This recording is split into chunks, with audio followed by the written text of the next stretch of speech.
తలచినంత ప్రాణార్పణ తెగువ తేల్చు సంఘర్షణ సమరానికి సిద్ధమెప్పుడు వీరుడు తలచినంత ప్రాణార్పణ తెగువ తేల్చు సంఘర్షణ సమరానికి సిద్ధమెప్పుడు వీరుడు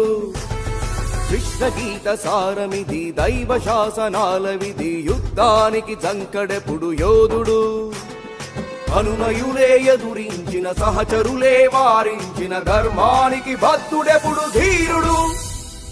తలవంచని స్వభావాలు రాజసమే యానవాలు ఒడిదుడుకులకెదిరేగే తత్వము అలుబెరుగని సాహసాల ఎగిరైక బావుటాలు నలుదిక్కుల చాటు ఆధిపత్యము ఆరంభమౌ ప్రచండమైన యుద్ధమే అఖండమైన శంకరావలాపనే పూరించుదాం జాతి